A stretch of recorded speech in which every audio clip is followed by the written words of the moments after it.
Chapter 5. As winter drew on, Molly became more and more troublesome.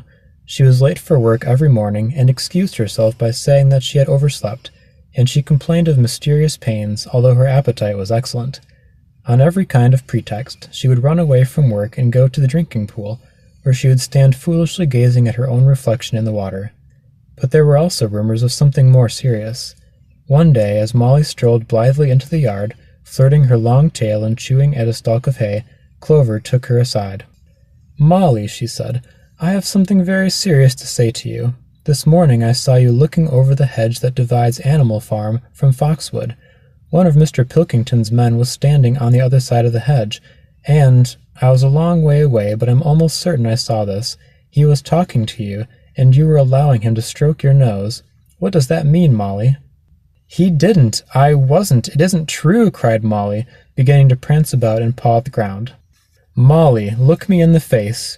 Do you give me your word of honor that the man was not stroking your nose?" "It isn't true," repeated Molly, but she could not look Clover in the face, and the next moment she took to her heels and galloped away into the field. A thought struck Clover. Without saying anything to the others, she went to Molly's stall and turned over the straw with her hoof. Hidden under the straw was a little pile of lump sugar and several bunches of ribbon of different colors. 3 days later, Molly disappeared. For some weeks nothing was known of her whereabouts. Then the pigeons reported that they had seen her on the other side of Willingdon.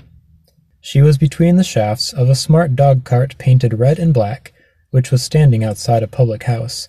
A fat, red-faced man in cheek breeches and gaiters, who looked like a publican, was stroking her nose and feeding her with sugar. Her coat was newly clipped, and she wore a scarlet ribbon around her forelock.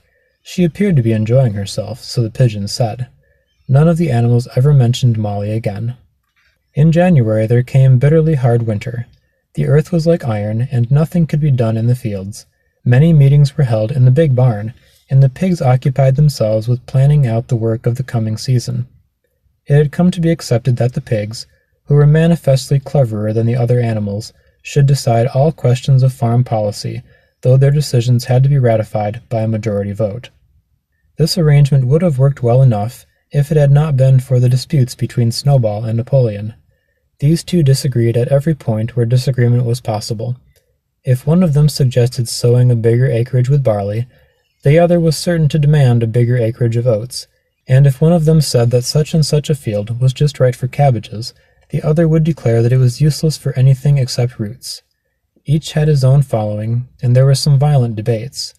At the meetings, Snowball often won over the majority by his brilliant speeches, but Napoleon was better at canvassing support for himself in between times. He was especially successful with the sheep. Of late, the sheep had taken to bleating 4 legs good, 2 legs bad, both in and out of season, and they often interrupted the meetings with this. It was noticed that they were especially liable to break into 4 legs good, 2 legs bad at crucial moments in Snowball's speeches. Snowball had made a close study of some back numbers of the Farmer and Stock Breeder, which he had found in the farmhouse, and was full of plans for innovations and improvements. He talked learnedly about field drains, silage, and basic slag, and had worked out a complicated scheme for all the animals to drop their dung directly into the fields at a different spot each day, to save the labor of cartage.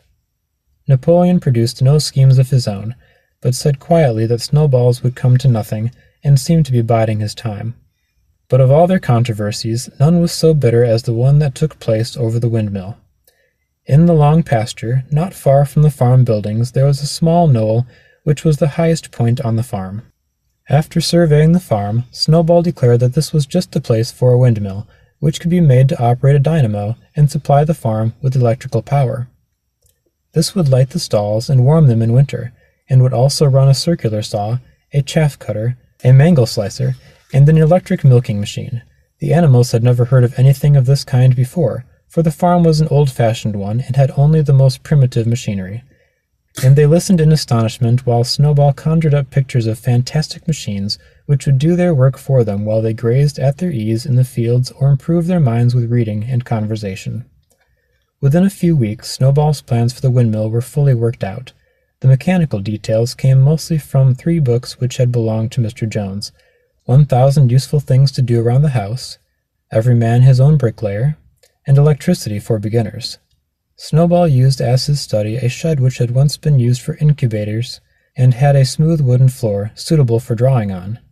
He was closeted there for hours at a time, with his books held open by a stone, and with a piece of chalk gripped between his knuckles of his trotter. He would move rapidly to and fro, drawing in line after line and uttering little whimpers of excitement.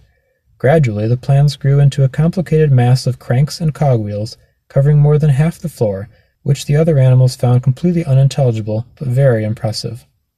All of them came to look at Snowball's drawings at least once a day. Even the hens and ducks came, and were at pains not to tread on the chalk marks. Only Napoleon held aloof.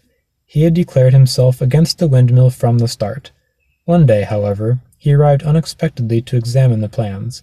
He walked heavily around the shed, looked closely at every detail of the plans, and snuffed at them once or twice, then stood for a little while contemplating them out of the corner of his eye.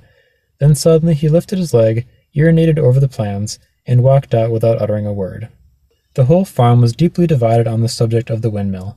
Snowball did not deny that to build it would be a difficult business.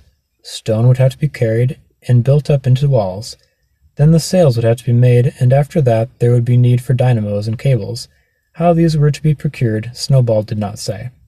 But he maintained that it could be done in a year, and thereafter, he declared, so much labor would be saved that the animals would only need to work 3 days a week. Napoleon, on the other hand, argued that the great need of the moment was to increase food production, and that if they wasted time on the windmill, they would all starve to death. The animals formed themselves into 2 factions under the slogan, "Vote for Snowball and the 3-day week," and "Vote for Napoleon and the full manger." Benjamin was the only animal who did not side with either faction. He refused to believe either that food would become more plentiful, or that the windmill would save work. Windmill or no windmill, he said, life would go on as it always had gone on, that is, badly. Apart from the disputes over the windmill, there was the question of the defense of the farm. It was fully realized that though the human beings had been defeated in the battle of the cowshed, they might make another and more determined attempt to recapture the farm and reinstate Mr. Jones. They had all the more reason for doing so because the news of their defeat had spread across the countryside and made the animals on the neighboring farms more restive than ever. As usual, Snowball and Napoleon were in disagreement. According to Napoleon, what the animals must do was procure firearms and train themselves in the use of them. According to Snowball, they must send out more and more pigeons and stir up rebellion among the animals on the other farms. The one argued that if they could not defend themselves, they were bound to be conquered, and the other argued that if rebellions happened everywhere, they would have no need to defend themselves. The animals listened first to Napoleon, then to Snowball, and could not make up their minds which was right. Indeed, they always found themselves in agreement with the one who was speaking at the moment. At last the day came when Snowball's plans were completed. At the meeting on the following Sunday, the question of whether or not to begin work on the windmill was to be put to the vote. When the animals had assembled in the big barn, Snowball stood up, and, though occasionally interrupted by bleating from the sheep, set forth his reasons for advocating the building of the windmill. Then Napoleon stood up to reply. He said very quietly that the windmill was nonsense and that he advised nobody to vote for it, and promptly sat down again. He had spoken for barely 30 seconds, and seemed almost indifferent to the effect he produced. At this, Snowball sprang to his feet, and shouting down the sheep, who had begun bleating again, broke into a passionate appeal in favor of the windmill. Until now the animals had been about equally divided in their sympathies, but in a moment Snowball's eloquence had carried them away. In glowing sentences he painted a picture of Animal Farm as it might be when sordid labor was lifted from the animals' backs. His imagination had now run far beyond chaff cutters and turnip slicers. Electricity, he said, could operate threshing machines, plows, harrows, rollers and reapers and binders, besides conveying every stall with its own electric light, hot and cold water, and an electric heater. By the time he had finished speaking, there was no doubt as to which way the vote would go. But just at this moment, Napoleon stood up and, casting a peculiar sidelong look at Snowball, uttered a high-pitched whimper of a kind no one had ever heard him utter before.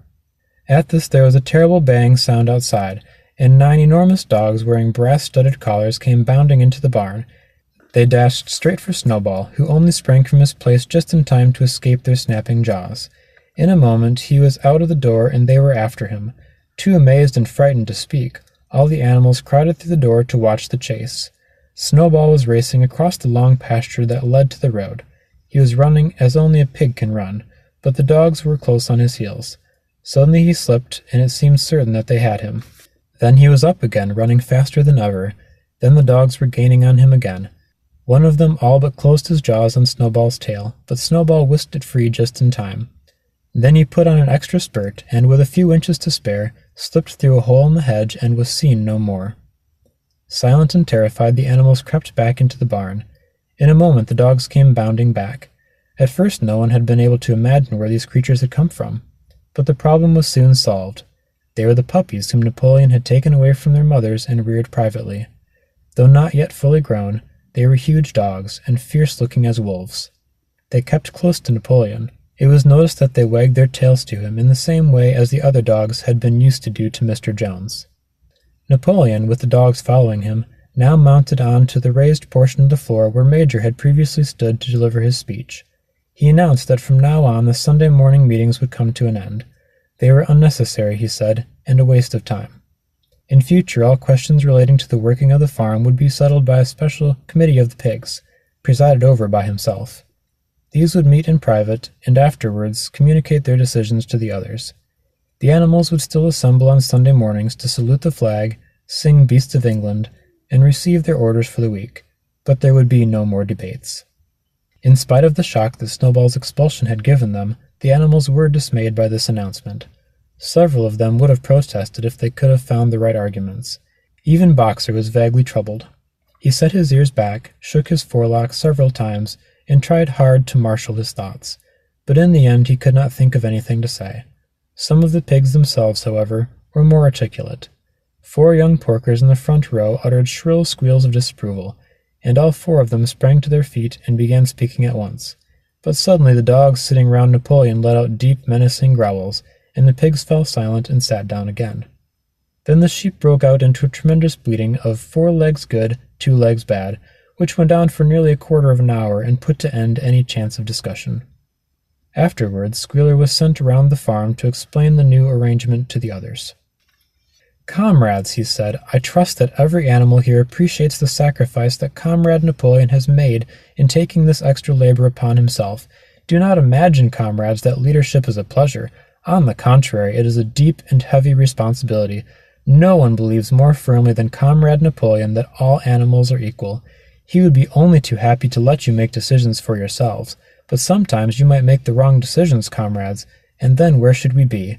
Suppose you had decided to follow Snowball, with his moonshine of windmills, Snowball, who, as we now know, was no better than a criminal."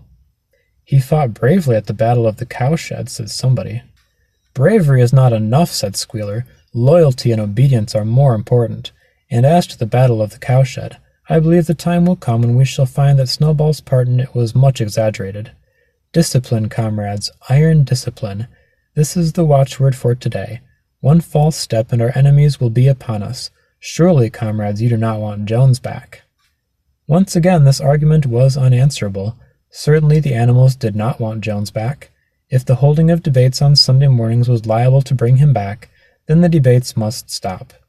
Boxer, who had now had time to think things over, voiced the general feeling by saying, "If Comrade Napoleon says this, it must be right." And from then on he adopted the maxim, "Napoleon is always right," in addition to his private motto of, "I will work harder." By this time the weather had broken and the spring plowing had begun.